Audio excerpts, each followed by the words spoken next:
Hello everyone and welcome back to UK universe. तो अगर आप भी यूरोप घूमना चाहते हैं और शेंगन वीज़ा अप्लाई करना चाहते हैं लेकिन आपको समझ नहीं आ रहा कि कैसे अप्लाई करना है या किसी आपके एजेंट की ज़रूरत है या आप खुद से अप्लाई कर सकते हैं, क्या क्या डॉक्यूमेंट्स आपको चाहिए, तो आज की वीडियो आपके लिए बहुत ज़रूरी है। क्योंकि आज की वीडियो में हम बात करने वाले हैं कि आप अपना शेंगन वीज़ा जो है वो बिना किसी एजेंट के कैसे लगवा सकते हैं।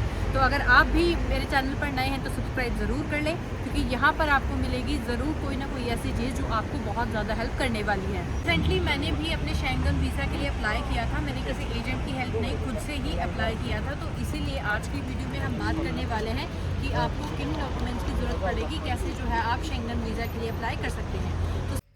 तो शेंगन वीज़ा जो है वो शॉर्ट टर्म वीज़ा होता है जो कि आपको 90 या फिर 180 डेज़ के लिए दिया जाता है।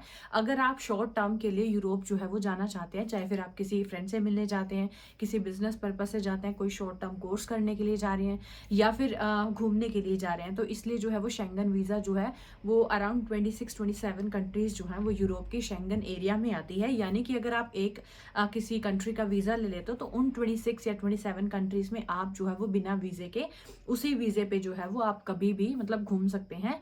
डिपेंड करता है कि अगर आपने सिंगल एंट्री लिया है या मल्टीपल एंट्री लिया है। तो अगर आप एक बार ही जाना चाहते हैं तो आप सिंगल एंट्री ले सकते हैं, और अगर आप चाहते हैं कि आपको बार बार जाना पड़ सकता है या फिर कभी आप एक कंट्री में जाना चाहते हैं कभी दूसरे में, तो आप जो है वो मल्टीपल एंट्री के लिए अप्लाई कर सकते हैं। तो सबसे पहले आपको क्या करना है, आपको देखना है कि किस कंट्री के लिए आपको अप्लाई करना है। जैसे इसमें माल्टा, स्पेन, फ्रांस, जर्मनी है ना, ये बहुत सारी कंट्रीज जो है इस तरह की इसमें आती हैं। तो आपको देखना है कि आपको किस कंट्री के लिए अप्लाई करना है। तो जहां पर भी आप सबसे पहला जहां जिस कंट्री में आप जाते हो या फिर जो भी आपका लॉन्गेस्ट पीरियड, जिस भी कंट्री में आप अपना लॉन्गेस्ट पीरियड रहोगे, तो आपको वहां की कंट्री के लिए अप्लाई करना पड़ेगा। जैसे मैंने सिर्फ माल्टा ही जाना था तो मैंने माल्टा के लिए ही अप्लाई किया। मुझे किसी और कंट्री में जाना था तो मैं इजिली जा सकती थी क्योंकि मेरे पास शेंगन वीजा था। तो शेंगन एरिया के अंदर जितनी भी कंट्रीज आती हैं, अगर आप एक कंट्री का ले लेते हो तो आप उसमें से किसी भी कंट्री में जो है वो इजिली जो है वो जा सकते हो, कोई प्रॉब्लम आपको नहीं होगी। तो सबसे पहला काम क्या होता है कि आपको ऑनलाइन ही जो है अपॉइंटमेंट अपनी बुक करनी होती है। जो भी आपके नियरेस्ट जो है वीएफएस सेंटर पड़ता है, तो आप अपनी जो अपॉइंटमेंट है वो बुक कर सकते हैं।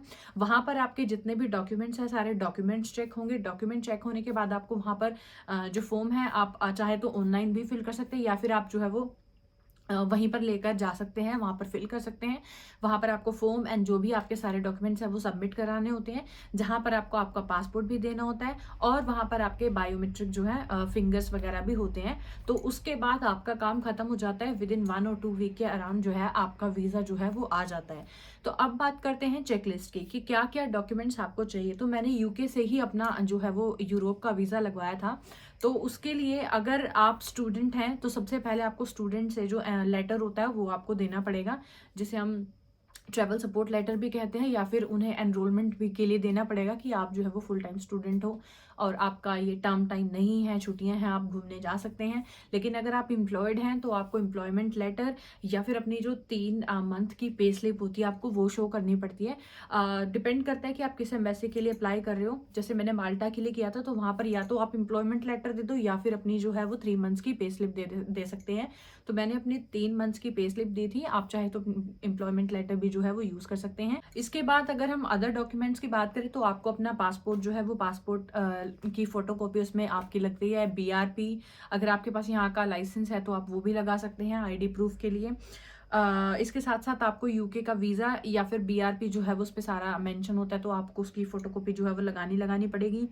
इसके साथ जो सबसे जरूरी चीज है वो है आपके टिकट्स, क्योंकि आपको उन्हें अपना सारा ट्रेवल प्लान बताना पड़ता है कि आप कितने दिन के लिए जा रहे हैं, कहाँ से आपकी टिकट है, कहाँ से कहाँ तक आप ट्रेवल कर रहे हो। जैसे मैंने UK to Malta and Malta to UK कराई थी, तो आपकी रिटर्न टिकट्स के साथ जो है वो होटल रिजर्वेशन की कितने दिन किस कंट्री में या कितने दिन किस होटल में आप जो है वो रुकने वाले हैं, होटल रिजर्वेशन होनी चाहिए आपको। उनकी जो फोटो कॉपीज हैं वो सारी की सारी आपको लगानी पड़ेगी, आपकी टिकट्स लगानी पड़ेंगी, होटल रिजर्वेशन लगानी पड़ेगी। इसके साथ साथ आपको अपना ट्रेवल इंश्योरेंस कराना पड़ेगा।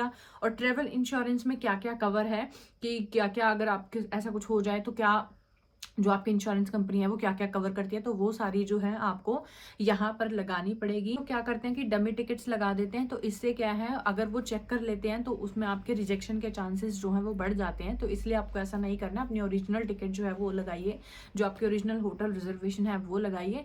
आप रिफंड के लिए बोल सकते हैं कि अगर आपका प्लान जो है वो चेंज हो रहा है तो ऐसे टिकट कराएं जिसमें आपको जो है वो अगर कैंसिल या रिफंड करना पड़ जाए तो आपके लिए ईजी हो। इसके साथ साथ आपकी 3 महीने की बैंक स्टेटमेंट लगती है, पिछले 3 महीने में क्या आपके अकाउंट में इतने इनफ पैसे हैं कि आप ये ट्रेवल को जो है वो कर सकते हैं। तो तकरीबन 2 से 3 लाख के करीब आपके पास जो पैसे हैं वो होने चाहिए। डिपेंड करता है कि आप कितने टाइम के लिए जाने वाले हैं। अगर आप ज़्यादा टाइम के लिए जा रहे हैं, ज़्यादा कंट्रीज में जा रहे हैं, तो आपके पास थोड़ा सा ज़्यादा अमाउंट जो है वो होना चाहिए। तो बैंक स्टेटमेंट बहुत ज़रूरी है। तो यही सारे डॉक्यूमेंट्स है। कोस्ट में अगर हम बात करें तो कोस्ट में इसकी अगर आप खुद से अप्लाई कर रहे हैं तो आपको एजेंट का कोई चार्ज नहीं देना है, लेकिन अगर आप किसी एजेंट के थ्रू लगा रहे हैं तो देखो उसकी फीस आपको देनी पड़ेगी। मेनली इसमें एम्बेसी की फीस होती है जो कि तकरीबन 100 से 150 पाउंड के अराउंड होती है।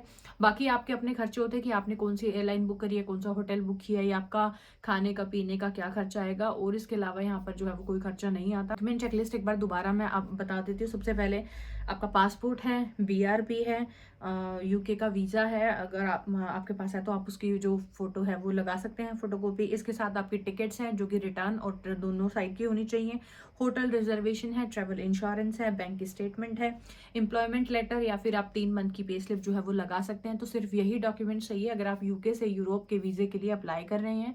इसके अलावा आपको कोई डॉक्यूमेंट की जरूरत नहीं पड़ेगी। अगर आप स्टूडेंट हैं तो आपको अपनी यूनिवर्सिटी से लेटर लेना पड़ेगा, तो आप अपने एम्प्लॉयमेंट की जगह आप वो लेटर जो है वो लगा सकते हैं। तो आई होप आपको वीडियो पसंद आया होगा। अगर आया है तो लाइक शेयर जरूर करें, and don't forget to subscribe to my channel for more informative videos. अगर आप मुझसे बात करना चाहते हैं तो आप अपनी पर्सनल अपॉइंटमेंट बुक कर सकते हैं। सारे लिंक्स आपको डिस्क्रिप्शन में मिल जाएंगे। थैंक यू सो मच, मिलते हैं अगली वीडियो में।